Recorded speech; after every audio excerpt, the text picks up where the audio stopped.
তোমালৈ বুলি অভিমানৰ এটি বিশেষ টোপলা।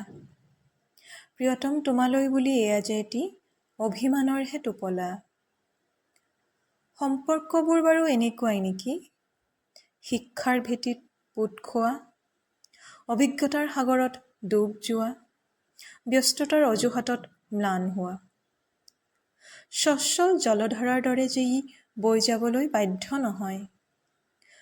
ববলৈ ল'লেও যে তোমাৰ হাজাৰ প্ৰশ্ন।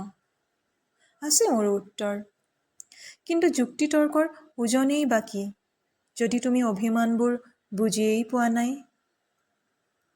মোৰ মন যায় তোমাৰ হাতত ধৰি ঘূৰি ফুৰিবলৈ। মোৰ মন যায় সীমাহীনভাৱে তোমাক নিজৰ কথা শুনাবলৈ। ময়ো বিচাৰোঁ তোমাৰ অন্যতম গৰাকী হ'বলৈ, তোমাৰ অভিমানবোৰৰ খবৰ ৰাখিবলৈ।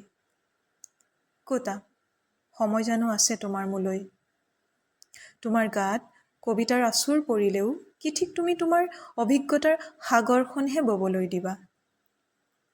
থাকক দিয়া মোৰ কবিতা আৰু মোৰ অভিমান মোৰেই সতে।